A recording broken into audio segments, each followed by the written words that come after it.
Assalamualaikum warahmatullahi wabarakatuh. Kembali lagi di channel Nurlis Mawarni, tempatnya resep kue dan masakan simple. Di video kali ini aku mau bagiin salah satu resep kue tradisional yang diminati boleh banyak orang dan dijamin juga rasanya itu super lembut, enak, dan pastinya bikinnya juga gampang banget. Teman-teman di rumah penasaran bagaimana cara bikinnya dan apa saja bahan yang digunakan? Yuk tonton videonya sampai selesai. Tapi jangan lupa untuk di like, komen, dan subscribe channel ini ya, serta aktifkan lonceng notifikasinya biar kalian gak ketinggalan video terbaru dari channel kami. Terima kasih. Oke, langsung aja kita ke cara pembuatannya. Di sini saya sudah siapkan panci, lalu saya masukkan 1500 ml santan dengan kekentalan sedang,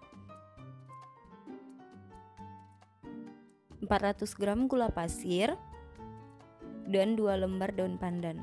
Nah, selanjutnya ini akan saya masak menggunakan api sedang sampai seluruh gulanya larut dan mendidih. Nah, ini supaya santannya tidak pecah, kita memasaknya sambil diaduk-aduk ya teman-teman. Nah, jika sudah masak dan sudah mendidih, ini selanjutnya kita matikan air kompornya, kita sisihkan dulu. Lanjutnya, di sini saya sudah siapkan wadah besar yang bersih, lalu saya masukkan 500 gram tepung tapioka, 100 gram tepung beras, 50 gram tepung terigu protein sedang, setengah sendok teh vanili bubuk, dan 1500 ml santan dengan kekentalan sedang. Di sini santan yang saya tambahkan sudah dimasak sebelumnya teman-teman.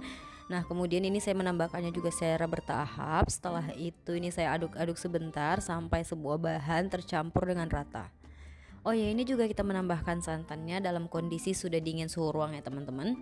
Nah, jika sudah tercampur rata seperti ini, lanjut kita tambahkan aja sisa santannya tadi. Langsung aja kita tambahkan semuanya dan kita aduk-aduk kembali sampai semua bahan benar-benar tercampur dengan rata. Nah, jika sudah tercampur rata, ini langsung aja kita saring adonannya supaya nanti tidak ada adonan yang bergerandul atau menggumpal yang bisa menurunkan kualitas dari si kue lapisnya kita.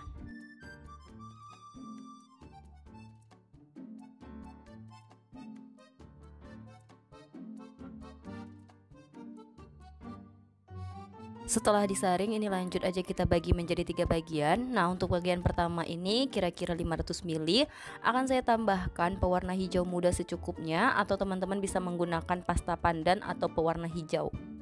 Nah, untuk intensitas warnanya ini dapat disesuaikan dengan selera aja teman-teman. Setelah itu kita aduk-aduk sampai warnanya tercampur dengan rata. Nah, jika sudah ini saya sisihkan dulu. Selanjutnya adonan kedua ini sekitar 770 ml. Ini akan saya tambahkan 1 sendok teh pemutih makanan. Nah, ini sifatnya opsional ya teman-teman. Kalau teman-teman nggak punya pemutih makanan di rumah, nggak usah ditambahkan juga nggak apa-apa. Ini tuh tujuannya supaya warna putihnya semakin cerah aja. Nah, setelah diaduk-aduk, ini kita campurkan ke dalam adonannya. Terus kita aduk-aduk kembali sampai warnanya itu tercampur dengan rata.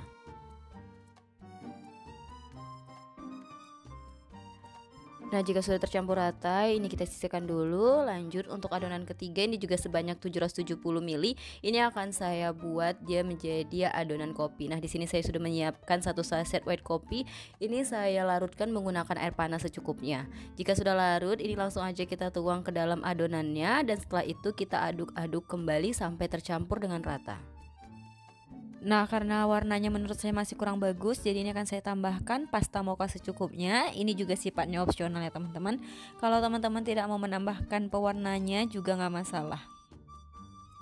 Oke, jika sudah tercampur rata seperti ini kita sisihkan dulu. Lanjut, di sini saya sudah siapkan loyang dengan diameter 18 cm. Ini akan saya olesi seluruh permukaannya menggunakan minyak goreng tipis-tipis seperti ini. Nah, jika sudah, ini loyangnya akan saya masukkan ke dalam kukusan yang sebelumnya sudah saya panaskan hingga mendidih. Nah, untuk lapisan pertama ini saya akan menggunakan lapisan pandan. Ini akan saya tuang kurang lebih sebanyak 125 ml dan saya kukus kurang lebih selama 5 menit. Nah, ini akan saya kukus menggunakan api sedang cenderung kecil supaya nanti permukaan kue lapisnya itu tidak bergelombang. Nah, setelah dikukus kurang lebih selama 5 menit, ini sudah set.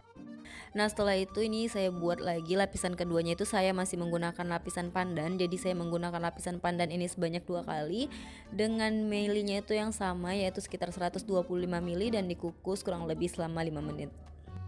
Nah, setelah set, ini lanjut kita lapisan ketiga. Nah, lapisan ketiganya ini saya menggunakan lapisan yang warna putih. Ini saya tuang kurang lebih sebanyak 110 ml dan dikukus kurang lebih selama 5 menit. Nah, untuk lapisan selanjutnya ini akan saya tuang sebanyak 110 ml lapisan kopi. Ini saya tuang dan akan saya kukus kurang lebih selama 5 menit. Nah, setelah lapisan kopinya ini set, lanjut kita ulang menggunakan lapisan putih sebanyak 110 ml dan dikukus kurang lebih selama 5 menit. Jadi polanya itu begitu terus ya teman-teman. Setelah putih, lapisan kopi, setelah lapisan putih, lapisan kopi. Nah, kita tuang sebanyak 110 ml dan dikukus kurang lebih selama 5 menit.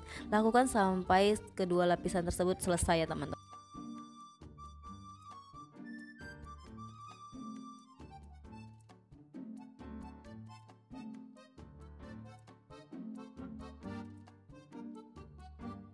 Nah, setelah lapisan kopi dan lapisan putihnya itu habis, lanjut kita balik lagi ke lapisan terakhirnya, yaitu lapisan pandan.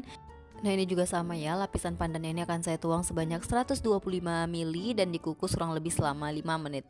Nah, tadi karena di awal itu kita bikin lapisan pandannya itu 2 kali, ini juga gitu ya teman-teman, di akhir juga kita buat lapisan pandannya itu sebanyak 2 kali. Nah, ini dia lapisan terakhirnya, ini juga saya tuang sebanyak 125 ml, tapi ini dikukus lebih lama, yaitu kurang lebih selama 25 menit atau sampai matang. Tujuannya untuk memastikan setiap lapis itu bisa matang dengan sempurna.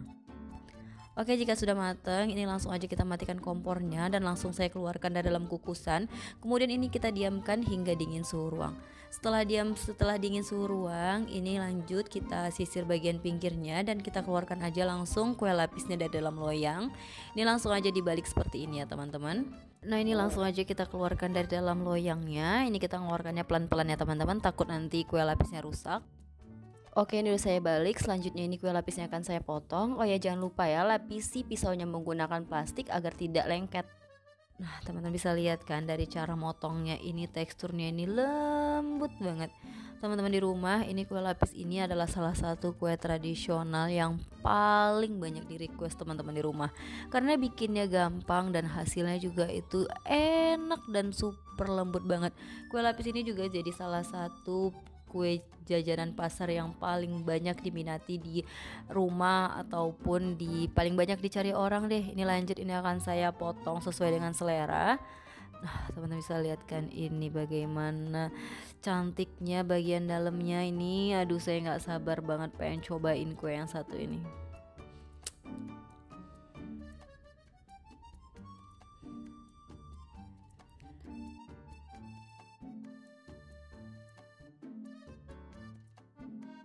Nah, ini dia perpaduan warnanya bagus banget kan. Oke, ini akan saya coba dulu. Teman-teman lihat kan bagaimana teksturnya ini, legitnya, manisnya, dan rasanya juga dijamin enak banget. Oke, teman-teman di rumah udah lihat kan bagaimana cara bikinnya, mudah banget bukan? Jangan lupa ya untuk cobain resep yang satu ini karena dijamin anti gagal. Oke, terima kasih sudah menonton video ini sampai selesai. Sampai berjumpa di video selanjutnya. Bye bye.